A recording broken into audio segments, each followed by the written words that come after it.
All right, I believe we can now start. Welcome everyone. This is Social Inclusion's first ever webinar. Today we'll be discussing the well-being of young, Indigenous and LGBTIQ+ people in Australia. This webinar and today's topic is based on a thematic issue published early in this year in our journal. Let me present our speakers. So we have Sandy O'Sullivan from Macquarie University, Corrinne Soldatic from Western Sydney University, editor of our thematic issue, Corrienne Sullivan, also from Western Sydney University, Mandy Henningham from the University of Sydney, and Péta Phelan from Melbourne University.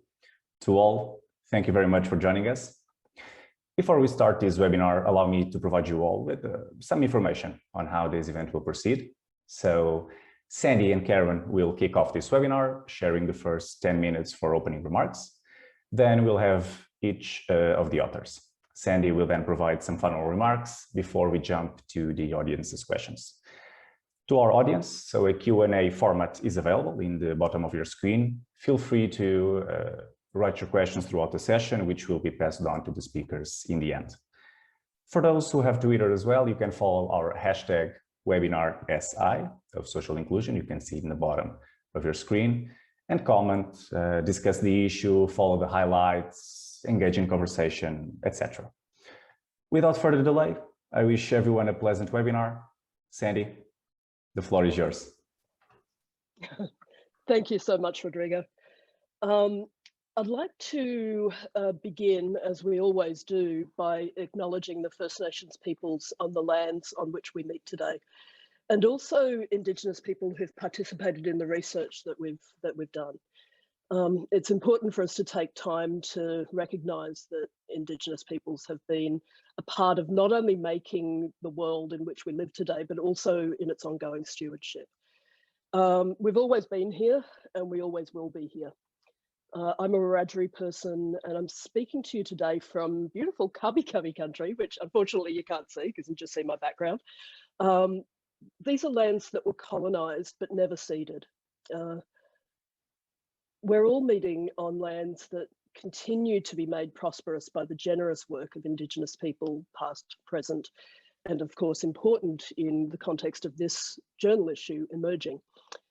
I'd like to take this opportunity to think about the always owners of the land from where you're connecting today. It may be your own ancestors, it might be an acknowledgement of others, it might be colonised land, because most were. But as with all of our acknowledgements to land, this is fundamentally about people. And it's based on the care and reciprocity that kept these lands safe. So let's give thanks in our acknowledgement. And I'll leave the acknowledgement part of it there, but I want to briefly turn to terminology. Just being aware of the fact that we've got people from all over the world coming in today, and that the focus for this journal has been very much on the work that's happening across our continent, but also beyond, hopefully. We're going to be using some terminology today that's highly specific to the ways that the colonial project was enacted in the continent that's now known as Australia. In particular, the term black, with or without a C, was originally applied to Aboriginal people by others. The blacks of Sydney Cove was often used as a phrasing at the time of invasion. This term and ways of describing ourselves was then taken on by us as a means of distinguishing us from the coloniser. But we use our own terms too, from Koori to Murray to blackfella to us mob. These terms are peppered throughout the journal articles, and you'll also see that we have takes on ancient connections to do with genders and sexualities. For example, and some of these are modern takes, right? For example, trans folks, we may say sister girl or brother boy, and for those of us outside of the gender binary from Turtle Island, that's North America in the modern colonizing vernacular, we use terms like two-spirit that encompasses, for instance, non-binary folks, but encompasses gender and sexuality. So it's important to remember that it's the colonial project that has us scrambling for terminologies that contain or include or exclude or even describe. But the journal here and the work that we're doing and the work that all of us do as researchers is focused on a more expansive view. And, you know, the writers here today are part of a generation that seeks to recall and challenge some of those ideas. And I'm really, really thrilled to be a part of that journey at the upper end of that age range. So thank you again.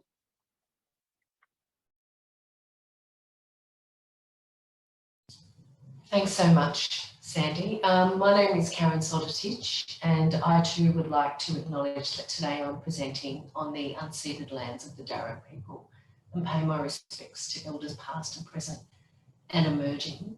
I really want to thank all of our contributors, the people that have been involved as research participants and co-producers of this special issue, and for SI for giving us the opportunity to come together and present our work in an open access form so our community partners can really get access to this really critically important information. And in that note, I really also want to acknowledge Black, BLAQ, Aboriginal Corporation, who've been a leading partner and really been the bedrock of the research that Corrinne and I have been doing that provide the foundation for this special issue. I do want to actually say that I myself am not Indigenous. I'm actually Istro-Romanian, which is the smallest ethno-linguistic minority group in Europe, and I am actually a settler and have been clearly a beneficiary of the settler colonial project. And I do appreciate my Indigenous colleagues here today have been part of this process and opened their arms and hearts to me and enabled me to work with them. So thank you. On that note, I am actually going to hand over to our first speaker, Mandy, because I think it's far more important that you're actually engaging directly with our wonderful researchers that have contributed to our special issue. Thank you. Thank you so much, Karen. So my name is Mandy Henningham, and I'm going to be talking to you about the paper that I've submitted to this fantastic special edition that we've got here.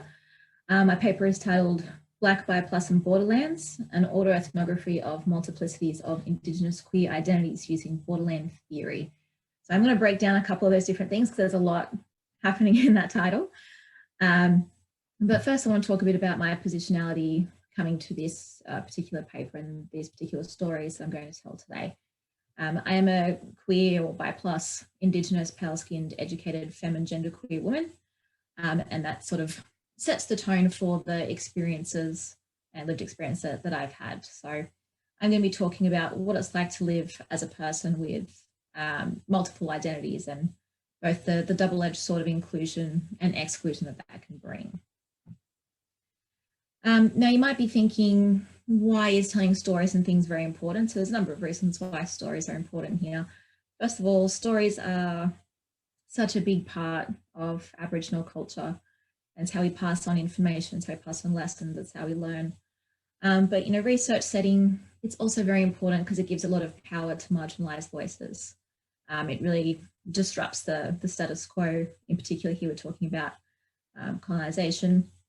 And it really returns a lot of power to populations who otherwise might not get a voice. So that's why giving power to these narratives is very key. So just to break apart another part of that title, so looking at borderland theory and identity multiplicity and what this kind of means. So just to break this down, this is a theory that was developed by Gloria Anzaldúa, based on her lived experiences of living between the two cultures of Mexico and the USA. So what it was like trying to sort of adapt to both cultures and what that can mean. So what that can really look like is abandoning some aspects of culture to fit in with the other and vice versa on the other side of the border. And when we look at this concept, not only can we see this from a cultural perspective, but also when we're looking at things like queerness as well. So both borderlands and queerness are fluid concepts. They have both been described as unstable, predictable, precarious, always in transition space, lacking clear boundaries. So there is a lot of fluidity that can happen with both of these terms, and this is why it's a theory that was quite applicable for what I was looking at here. So when we're looking at this theory and looking at things like queerness and specifically bi plus identities, bi plus being any sexuality, including bisexuality, pansexuality, anything that involves attraction towards more than one gender. We know that looking at sexuality is understood under a real monosexist binary. So what that means is society is very much divided between homosexuality and heterosexuality. So it can make things like any kind of bi plus identity be very invisible because you're either categorized as one or the other depending on the space that you're in or the events that you're going to or the partner that you have. And that can be quite minimizing to a bi plus experience. And when we're looking at this more specifically in the context of borderland theory, we can see how there's these two sides of power imbalance. So you can sort of, cross the border and hide under the umbrella of heterosexuality, which, based on hegemony is a lot more power in society. Otherwise, you're being sort of perceived under more of a homosexual umbrella. Now, this, of course, isn't reflective of identities, but more about how people tend to perceive sexuality. And so there's a lot of abandoning of multiple aspects of identity that can happen here when we're looking at this. Now, as a result of having to give up many behaviours or aspects or flags of identity, this can result in a lot of internalized phobias. So when you're sort of quote unquote crossing the border, there's the threat of being caught or expelled or revealed for being an intruder. It also affirms and develops a lot of these internalized phobias. So there's a lot of sense of not being queer enough for this side of the fence, or in a cultural sense or an ethnic sense, it's not being Indigenous enough in a certain sense. So it's this real double-edged sword of both privilege and isolation. We can really use this theory to look at both race and sexuality. So when we take all this into consideration, we sort of step back a little bit and look at the mental health of the bi plus community as well as the mental health of Indigenous youth. We can see the outcomes of what it's like to be living under these sorts of identities. So the multiplicity of identities likely contribute to the poor mental health outcomes of both of these populations separately. We do know that nearly 60% of bi plus people are experiencing high or very high psychological distress compared to the nearly 12% of the general population. So similarly, again, when we look at Indigenous youth, there's very high levels of distress. So 2.4 times higher than non-Indigenous people. So we can see very clearly that there's a lot of disruptions to mental health and social and emotional well-being in both of these populations. So then when we're looking at a group of people who share both identities or even more identities, we can only imagine how difficult that must be. So with that in mind, that there's a brief story that I do want to tell from a part of my paper that I did discuss. I was able to watch a recording of myself while I was getting ready to host an event for bi plus people in Sydney. And while I was waiting for participants to come in, I noticed that I was spending a lot of time checking how I looked and making sure that I was looking queer enough to be accepted by my peers, and that I found that to be a very unusual thing to do. So why would I be doing that? But what it really reflects is this whole sense of needing to do gender or queer flag or find acceptance from my peers as a result of the internalized biphobia that I had had based on the exclusionary experiences that I had experienced. And this is something that I'm not alone in experiencing here as well. So what this also means is that there's very limited space for expressing bi-plus identities. There's not really any clear code for what that's supposed to really look like. And so again, this results in further and further invisibility. And then when I thought about this experience under more of a decolonizing lens, I also had very similar feelings in that if there were other Indigenous queer participants that attended that, I would also be trying to flag my identity as a proud Black woman to show that I belong, and that to really, I guess, highlight that kind of experience of, yes, I'm one of you, because again, the internalized phobias that we develop from dancing on this line of being part of two different identities. So these are some of the experiences that that people can have. And one of the things that this also highlights is the interrelationship between both internalized biphobia or other inwardly directed negative social norms and attitudes and performative social interactions. So how are we trying to let other people know we're a part of the community? How do we move past that bi-erasure? And also the presence of parallel internalized racism that was also occurring when looking at this under a decolonizing lens or an Indigenous lens. So this really shows the need for community acceptance as a result of all the kind of squishing down of identity that has occurred over a great period of time. So this is just one of the examples that I have sort of talked about a bit throughout my paper. There are a couple of other stories which flesh out these ideas a little more. But basically what it can sort of all be summed up to kind of express is that there is a cycle of internalized phobias and a yearning for peer acceptance in not just one community, but in multiple communities. And what are we giving up to belong to each? So it is a very cyclical nature to internalized phobias and connection building. And this then impacts how we visibly project our cultural, ethnic or sexual identity to others, and how this internalization of constant community rejection can build a greater longing for community acceptance, really.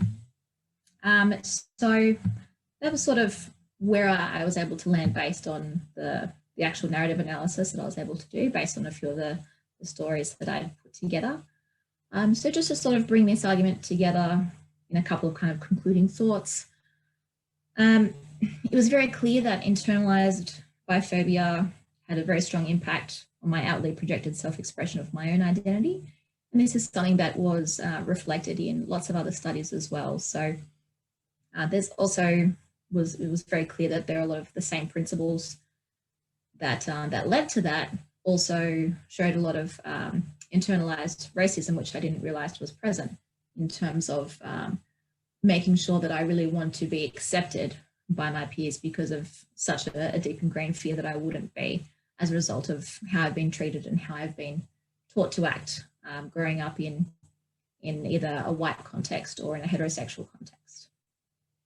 The other thing that it also highlights is that the narrative analysis and the literature as well that was discussed show that internalized phobias can really contribute towards other fears of rejection due to marginalized identities. So bring this together as to where we need to go in the future. These concepts strongly impact the social emotional well-being of dual identities, especially in marginalized populations. And so we need to be very conscious of how we can really approach and improve the mental health of populations that are experiencing a multiplicity of identities. And so we need to really look at more stories and more lived experiences of people with dealing with a lot of different identities that are happening all within one body and one space, particularly in youth who have significantly lower rates of mental health, as there just aren't very many Australian studies at the moment. So that's the direction that I think we need to be kind of moving forward to. And that sort of brings me to the end of my talk on this paper. Thank you very much. Thank you, Mandy. Firstly, I'd like to acknowledge and pay my respects to the Wurundjeri people, the traditional owners and custodians upon whose land I live and thrive, and their elders, past, present, and future. I also thank them for welcoming me to walk upon their country softly. As Sandy had said, sovereignty has never been ceded. It is, was, and always will be Aboriginal land. I'd also like to pay my respects to all Aboriginal and Torres Strait Islander people, their languages and dialects, their connection to Mother Earth, sea and universe, and acknowledge the custodians of such rich, diverse cultural heritage. I acknowledge their spiritual and historical connections to country, which is as strong today as it ever has been. My name's Péta Phelan. I'm an Aboriginal woman with family connections to the Riverina region of New South Wales through my father's side. I'm also a cis woman, a lesbian, and a person with a disability. I embody each of these multifaceted identities and the existences they inspire and actualise as equally meaningful components to my personhood. I'm a professional rehabilitation counsellor and I'm currently completing my PhD at the University of Melbourne. 476 Aboriginal and Torres Strait Islander people have died in police and prison custody since the Royal Commission into the Aboriginal Deaths in Custody in 1991. 7 in the last 2 months and 2 in the last 2 days. The colonial project is working as it was designed, using prisons and punitive measures as the primary solutions for managing social problems and structural disadvantage. Those that were created and are sustained by the imperialist, white supremacist, capitalist patriarchy. As such, we support the abolitionist movement, both on this continent and across the globe. Indigenous, gender diverse, and queer people have historically and continue to be targets of oppression and violence founded in the patriarchy and its operational imperatives of colonialism, racial supremacy, heteronormativity, and heterosexism. This places them directly in line for coercion, control, surveillance, criminalisation, and punishment. As Australia is yet to relinquish its colonial occupation of the unceded lands of Aboriginal and Torres Strait Islander people, we are still subject to colonial law and criminal justice systems, those that are deeply harmful. The article therefore interrogates how these systems are impacting upon and servicing the needs and requirements of Aboriginal and Torres Strait Islander youth in detention and their social and emotional well-being. Social and emotional well-being is a multidimensional concept that encompasses factors such as connection to body, mind, emotions, family and kinship, community, culture, land, and spirituality. It is more expansive and complex than Western models of mental health and psychological well-being. It is strength-based and holistic, not reductionist and exclusive. Aboriginal people experience higher rates of psychological distress in contrast to any other group on this continent, followed closely behind by the LGBTIQ+ community. For those with intersectional identities, such as Aboriginal LGBTIQ+ people, the impacts are not just cumulative, but also unique to how they exist in the world. Many Aboriginal and Torres Strait Islander youth in detention also experience higher rates of mental and cognitive disability, which adds yet another layer and impact to the impacts and harms that they experience.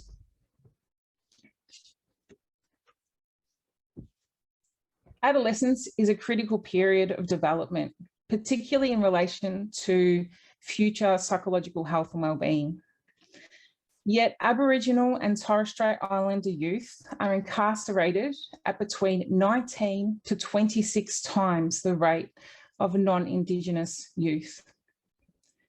65% of 10 to 13-year-olds incarcerated are Aboriginal and Torres Strait Islander. The Youth Justice Strategic Plan 2020 to 2030 mentions social and emotional wellbeing once on thematic analysis. And the Aboriginal Social and Emotional Wellbeing Plan, authored by Justice, Health and Corrections Victoria, lays out aspirational objectives to service social and emotional wellbeing of Indigenous people incarcerated at some time in the future. In the Youth Justice Strategic Plan, Aboriginal people are mentioned 84 times, LGBTIQ plus people are mentioned 15 times, yet Aboriginal and Torres Strait Islander LGBTIQ SB plus youth are never mentioned. There is a lack of awareness and understanding of intersectionality, meaning that even if social and emotional wellbeing programs are being operationalised, the unique needs of Indigenous queer youth and the provision of services for them is completely absent. Aboriginal and Torres Strait Islander LGBTIQ plus youth require social and emotional wellbeing services and supports that meet and adequately resource their unique needs. This means services that understand their particular vulnerabilities, risks, their protective factors, and also their strengths. These services must be provided both whilst in detention and also upon release. Mental health supports and therapeutic approaches for them must be those that promote and prioritise the specific and unique cultural needs of both their Aboriginality, their sexuality, and their gender expression. Currently, psychiatry lies at the helm of mental health service provision in youth detention. To adequately provide servicing to Aboriginal LGBTIQ plus youth, this must change.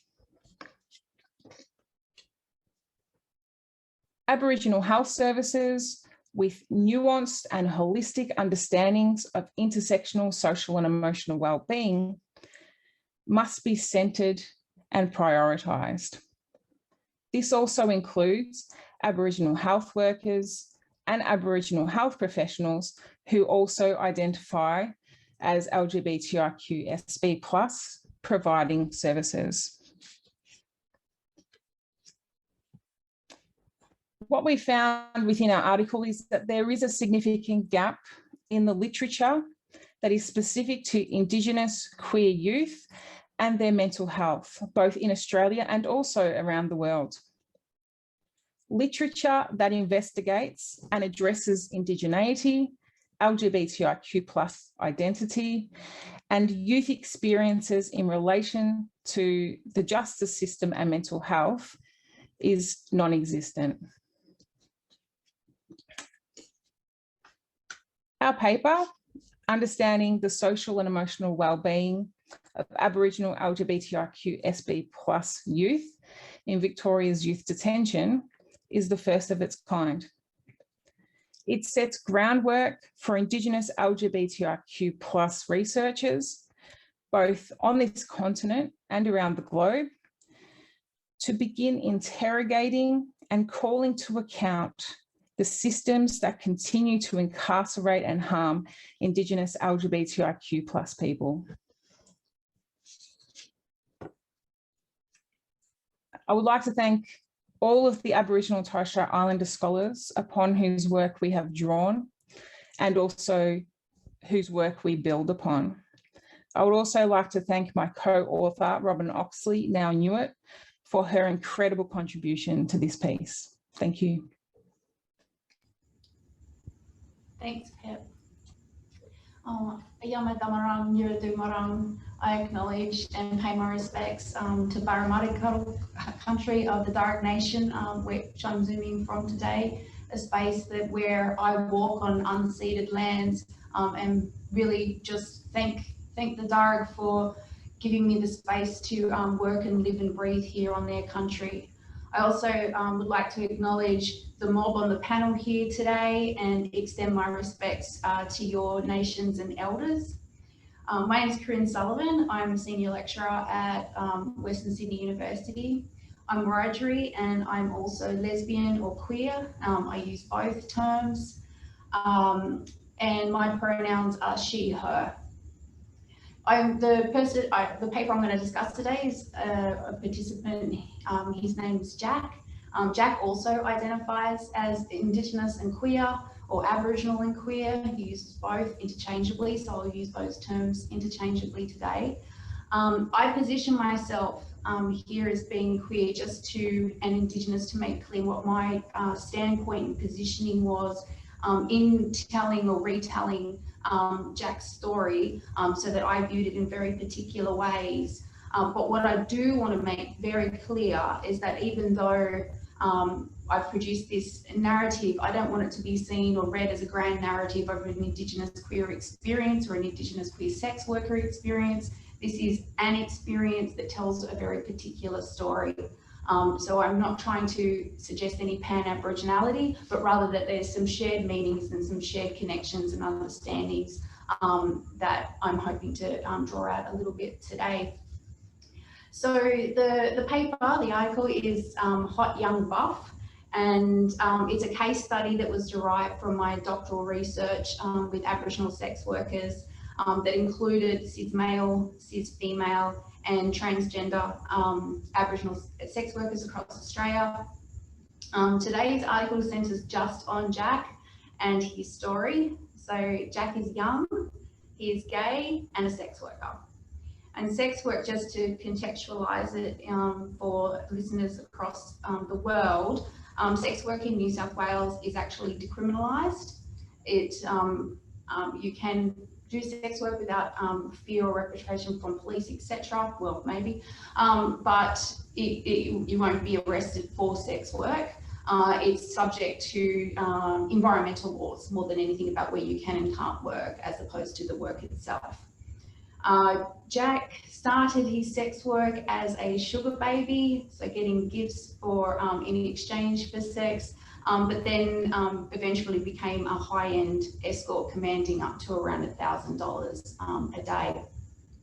So despite him being a very highly successful sex worker, his involvement in what is often a very highly stigmatised occupation means that he's had to really navigate his social and cultural perceptions of working this so-called deviant and dirty work and what that means for him. So today I explore how Jack negotiates his work, his communities, and how he does that by capitalising on his sexuality. My paper draws upon Indigenous standpoint theory and wellness theory to analyse Jack's choice of sex work, and I want to make clear an absolute choice. Eyes wide in, eyes wide open, he wanted to do this work and explore and I do this and his work in sex work by exploring his intersections of sexuality and culture to really expose the consequences for Jack's perceived social and emotional well-being.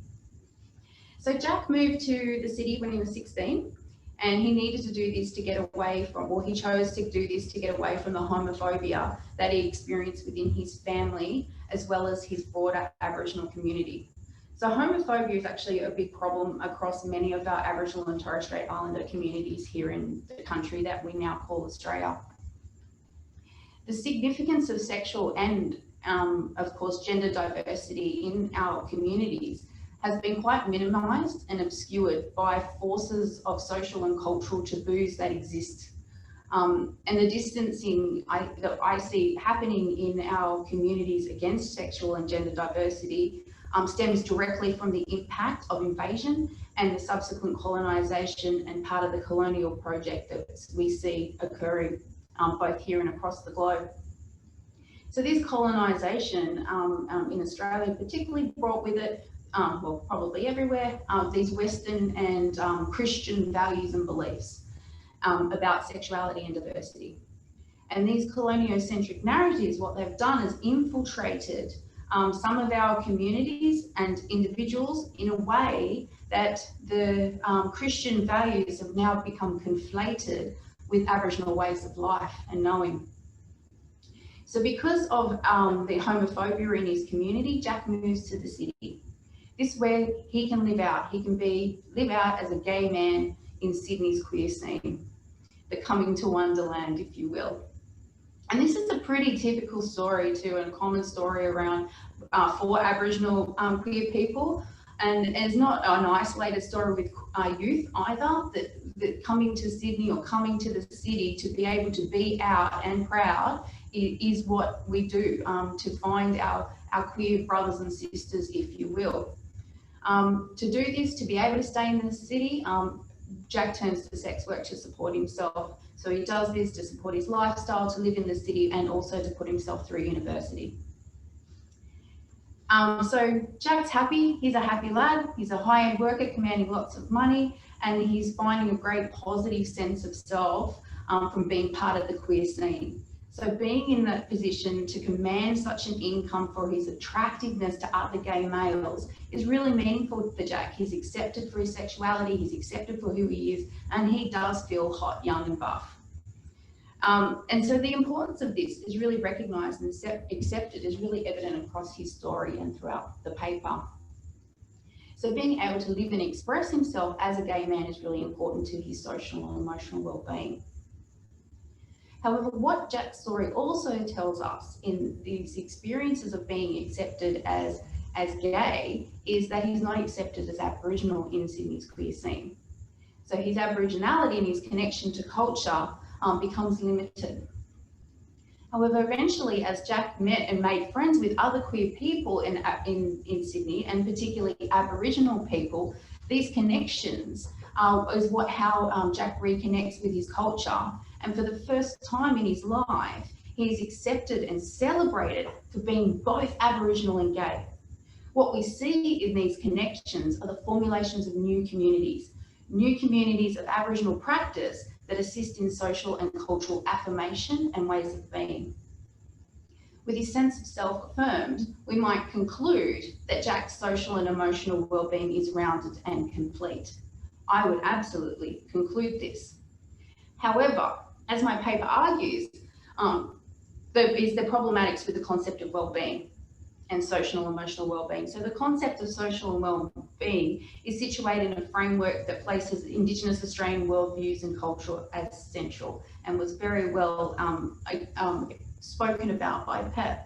So this social and emotional well-being is about connection to culture, to family, to community that can shape Indigenous experiences, and is really key to what we have, at least in the literature, understood what social and emotional well-being means for Indigenous people. So, but the Indigenous Australian conception of social and emotional well-being that has been developed to provide that holistic view of mental health that encompasses social, cultural and emotional health looks at both at the individual level, but also this idea of the whole of community. So for wellness to occur, the whole of community has to be well, right? So my issue here is, how can we ever achieve whole of community well-being when people who are sexual and gender diverse are rejected from these communities?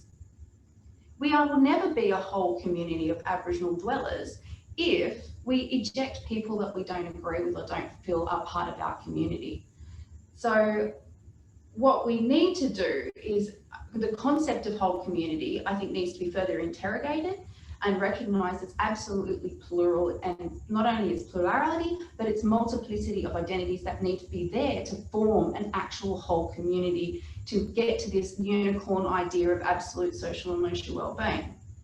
So today I've provided a story that is told by an Indigenous youth as evidence that Indigenous communities are still subjected and subjecting themselves to coloniocentric ideologies that stifle our own identities and philosophies.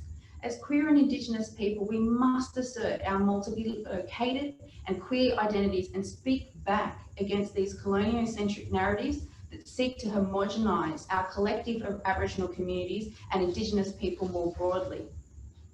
Jack's story highlights the way in which Indigenous people and non-Indigenous people too, let's not leave them out, disregard Indigenous gender and sexual diversity, which can lead to social and cultural exclusion. That social and cultural exclusion leads to decimation of this whole concept of whole community. What my article has done, it has brought to the fore the importance of capacity building within and outside of Indigenous communities. And I highlight that experiences of belonging and connection are contextual and are closely linked to different forms of social and cultural networks for Indigenous peoples. Our communities can be reductive and exclusive, and we must challenge this. And part of this challenge is forming new communities of practice and understanding and inclusion, but it's also about speaking back to our own familial and geographical communities and bringing them along with us and reminding them that they need us for their social and emotional well-being. Thank you. Oh my God, that was fabulous. Thank you so much, everyone. That was an amazing journey into the articles. I've read all of the articles, of course, in the special issue, and I really urge people to go and read through this because they're incredibly engaging, you know, no question about it. But also because I think they stretch the boundaries of what's been written about before. It's hard to believe that. It's hard to believe in 2021 that there hasn't been a lot of work done on this already, that we haven't necessarily done some of the work that we're yet to do, but I'm so thrilled for that reason that we've got all of these cases from Jack's story through to this way that Mandy was talking about, encompassing and understanding identity and believing in the power of identity, through to Péta's kind of broader, you know, context of the challenge to, you know, carceral processes that are about subjugating to the point that we actually don't even know our numbers. You know, we don't even register as queer Indigenous people in that space. Now, I probably was remiss at the beginning of this in not talking about who I am very much. So I'm transgender, I'm non-binary. I'm an Aboriginal person, specifically Wiradjuri.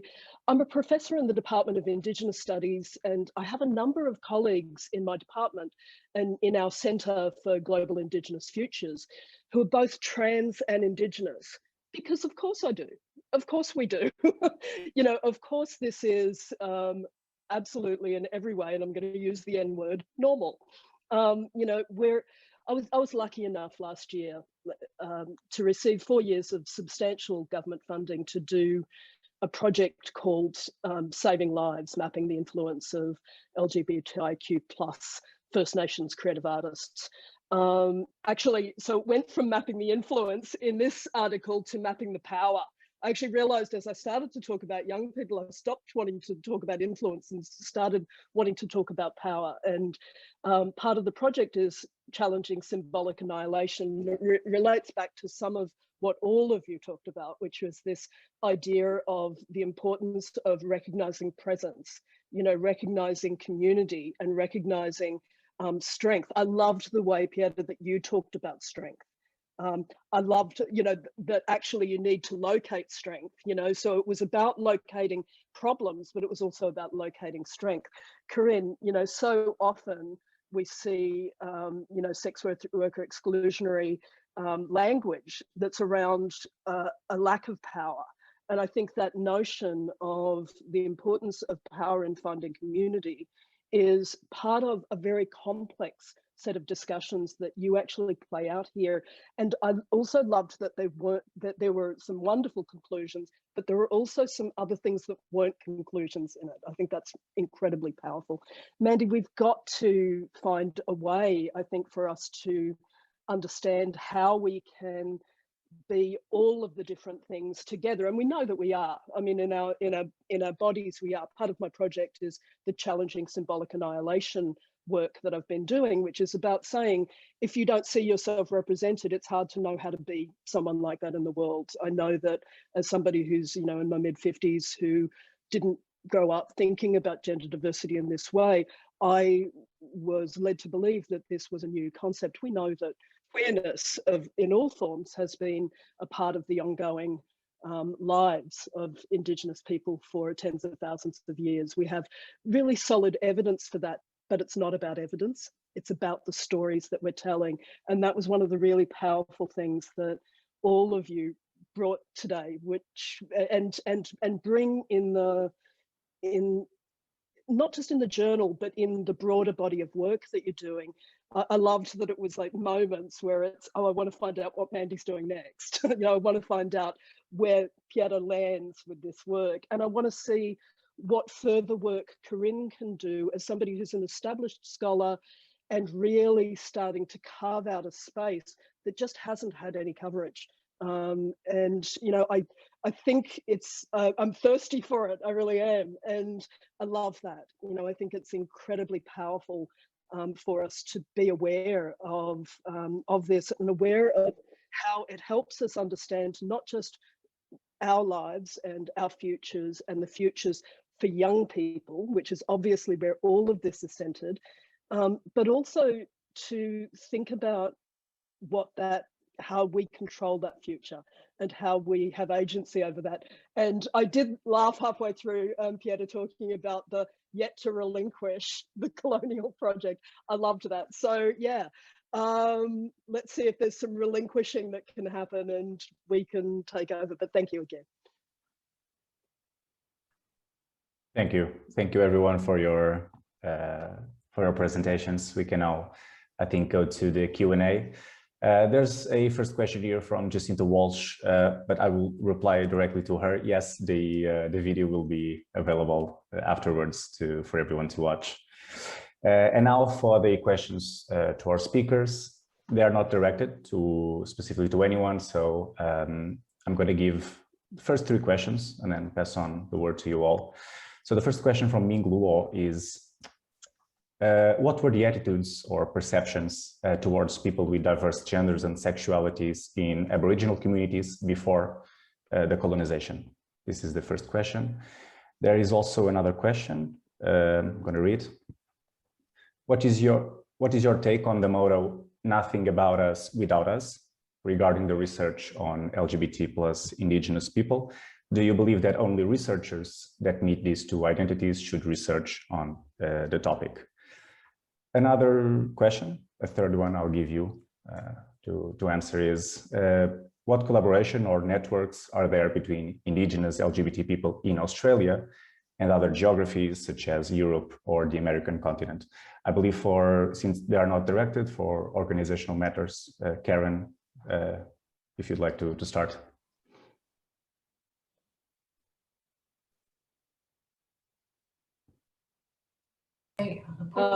Yep. I'd actually like to hand over to the panel, Sandy. Yeah, I think that first question is a really important one, and I don't want to be misleading about this, but I will say that what the Colonial Project did, and Alison Whittaker writes about this beautifully across a couple of different articles, in fact, Gomeroi person, Alison Whittaker writes about this, that actually it's the erasure of genders and sexualities that are most obvious when you look at how gender formation is described. It's described as a mirror to the Colonial Project at the moment of invasion. And so it has all of the erasures that appear there. So trying to trawl back into a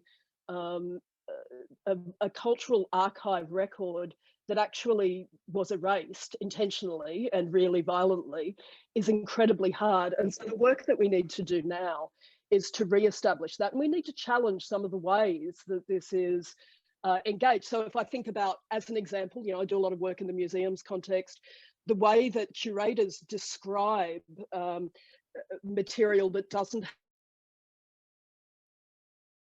around absolutely heteronormative ideas, you know, and this is something that we need to challenge. And we need to challenge it as a community, but really recognise that actually we have a very, you know, highly contested space that we inhabit, where there are a lot of other Aboriginal and Torres Strait Islander people and First Nations people internationally who challenge the idea of diverse genders and sexualities, and really acknowledging that and acknowledging that that's actually part of the struggle that we have, and that's part of the colonial project, of course, is to pit us against ourselves.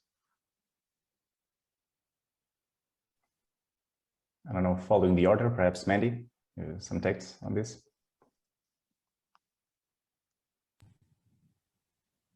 Yeah, just to sort of reiterate what Sandy was saying, absolutely agree in that any kind of records of these things were deliberately destroyed, so it is very hard to get an accurate reflection beforehand. But we do know that diverse genders and sexualities were recognised by some Aboriginal countries. Obviously, one thing that is hard is because there is so many diverse communities and countries within an Australian Aboriginal context, it can be hard to sort of give a definitive answer because everywhere had different social structures and different belief systems. So, but we do see that there were and are still a lot of diverse sex and gender sexualities in some regions, specifically Tiwi Islands, where there's a lot of brother boys and sister girls.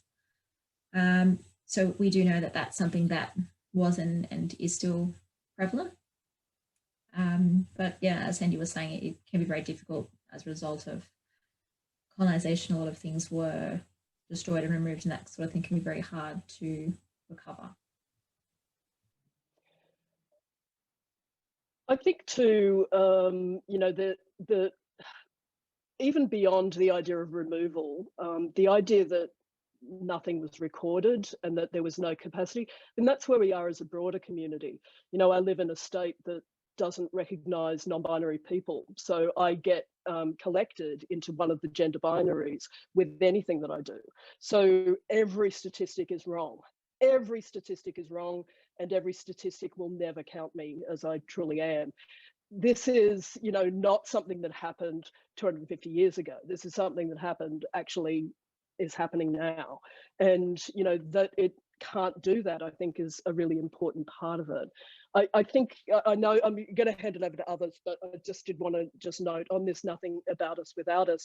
Yeah, look, I think it's really important that queer people, queer Indigenous people are doing research on queer Indigenous people. But just to be clear, a lot of the work I do is on gender. And the colonial project of gender affects binary genders as much as it affects non-binary genders. Okay, maybe a little bit more for non-binary, but truthfully, the formation of what is considered male and female is just as problematic. And so I would say that anybody who has a gender, and I would also argue along, you know, my colleague, Professor Bronwyn Carlson has written some gorgeous work recently that's about to come out on the importance of understanding how sexuality was treated in the colonial project for people who were absolutely within the sort of more, you know, often framed heteronormative space. Of course it was. You know, people were treated as objects, reproductive objects. You know, this is an incredibly problematic space that I think we all have a voice in, you know. Péta, can we perhaps your thoughts on this? Yeah, absolutely. And I know, you know, Robin and myself, our article is, you know, positioned in the social and emotional wellbeing space, obviously being part of the edition. However, it's also very much within the criminological space as well. And there's a lot of, it's hugely problematic in the criminological space. And there's plenty of Aboriginal legal and criminology scholars that talk about this, but you know, there is a queer criminology, but when it comes to looking at Aboriginal and Torres Strait Islander experience within the criminal justice system, most of the work is done by non-Indigenous scholars, and it can be highly problematic. At the back of our article, one of the final comments that Robin and I have made is around the importance of Aboriginal and Torres Strait Islander people who are also LGBTIQ+, doing the research that needs to be done in this space. Yeah, I mean, it's across the board. It really is across the board, but yeah. Thank you so much for that. I note that there's a question from the wonderful Todd Fernando, who is an amazing thinker across this space, thinker and writer across this space.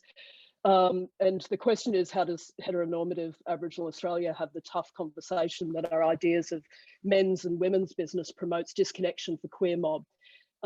What should this discussion look like at grassroots level? Yeah, I don't know. I do know this is something that I think about a lot.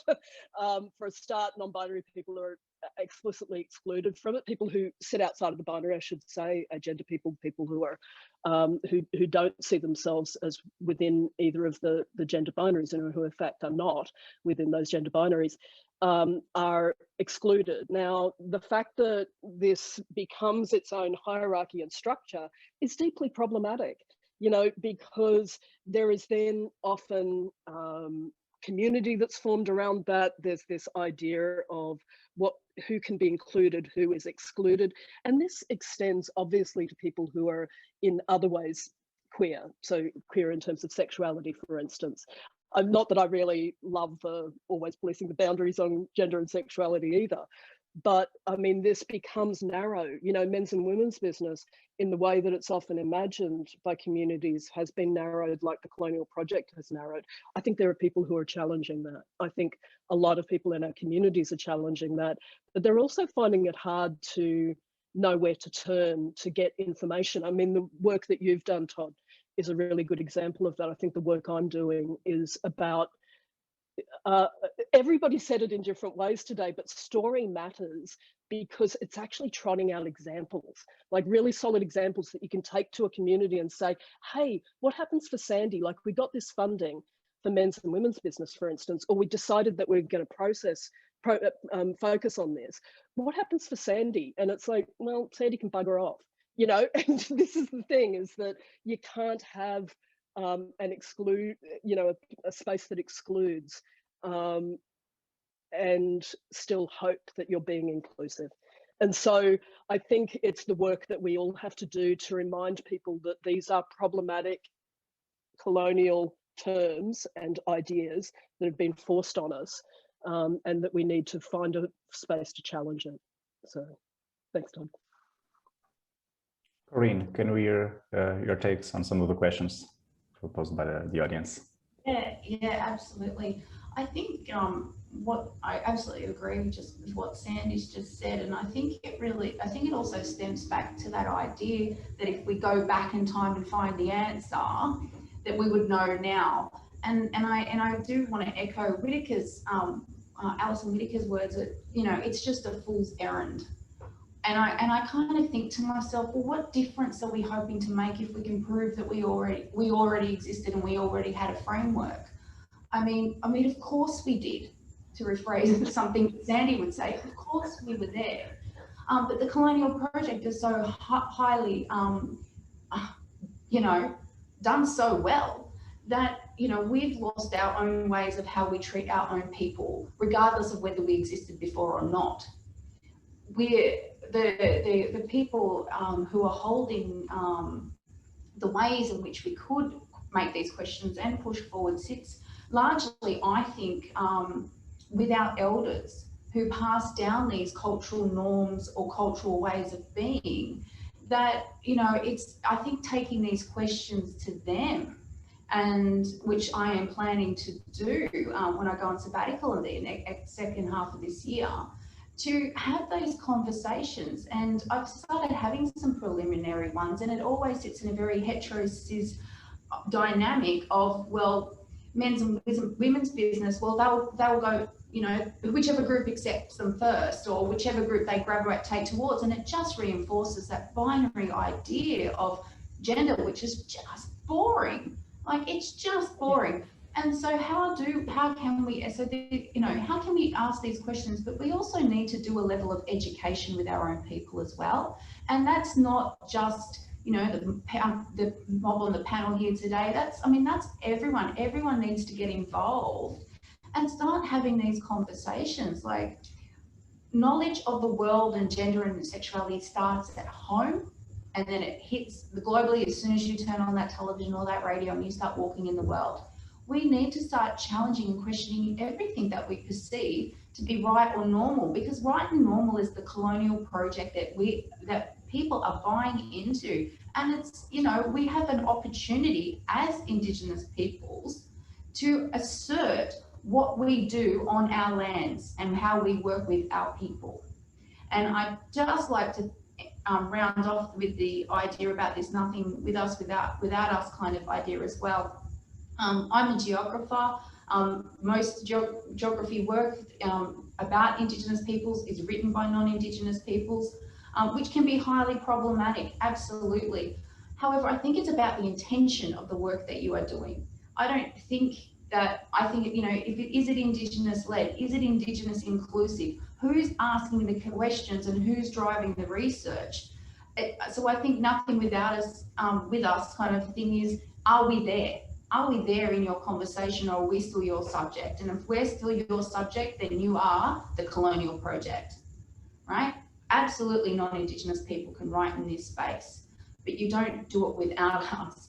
And I have to say, like, I wrote work on sex workers. I do not identify as a sex worker, and there's a mantra in the sex work research space is always nothing with us without us. And so I had to work through those challenges of thinking about, you know, am I the right person? I'm not the right person, but you know what? Right now, I'm the only person writing about this. And that's okay, as long as, and I keep working with them, and as soon as anyone else comes in that space, I step out. And that's knowing when it's time to renegotiate your position in the colonial project and the research that we do. Thank you, Corrinne. I'd like to go back to the question regarding the collaboration or networks between Indigenous LGBT people in Australia and the other locations, such as Europe or the American continent, considering your personal experience, academic course. Do anyone have any takes on this? Yeah, one really key thing is, I don't know if people have heard about this series that was running as webinars, but it's the International Indigenous Intellectual Series that ran for 4 sessions across the continent that's now known as Australia, across to Turtle Island, so the countries now known as Canada and the US, through to Aotearoa, New Zealand. And it had people from all of those. And what was really intriguing about it, amazing about it, was 4 of the 16, but really about 12 who were always on the panels, people were non-binary. And I think that's incredibly powerful. I think we're made powerful by being able to connect, but made powerful by how others within the international community can kind of connect up as well. We're always going to be a small group.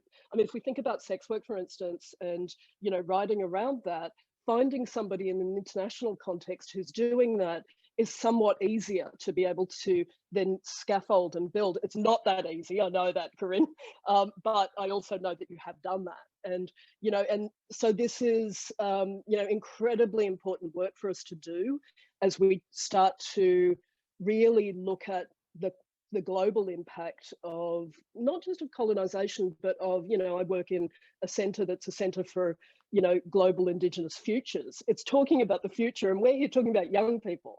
You know, we're not trying to just think back on the horrors. We're trying to think about how we can transform our worlds and how we can support others to transform their world.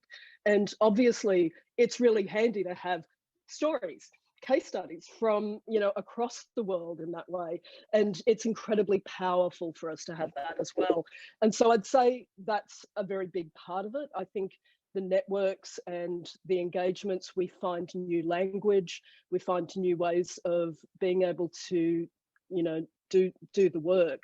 But I also think that, you know, what we're able to do then as Indigenous people in the space, as First Nations people across their spaces, that we're able to have conversations about building a future. Actually, it's something that non-Indigenous people can't do, or wouldn't do, or it's pretty unpalatable if they do. It is kind of the colonial project, right? And so, but we're able to have those conversations, and we're able to find ways that might have worked in another context that works here. So it's powerful. Sandy, thank you very much. I believe we can stop our webinar for now. We are over an hour of discussion. We had a very fruitful discussion. I would like to thank you all, Karen, Sandy, Péta, Mandy, Corrinne, for this very, very important and relevant discussion. Our intention to bring your research out of the articles and into the world, what impact it has in society and individual lives. So thank you very much for your takes. Thank you, the audience, for our questions and for getting the ball roll in the discussion of our speakers. Two final notes to everyone. The video of this webinar will be soon available on our YouTube channel. So both the speakers and the attendees, those who came and those who did not attend, will be notified of the video. It will be open to everyone, should you be interested in rewatch, share with colleagues, networks, etc. The thematic issue that served as base for this discussion is also available in our website, fully open access for everyone to go anytime, anywhere. Once again, to our speakers and to our attendees, thank you very much. See you in our next webinar. Thank you very much.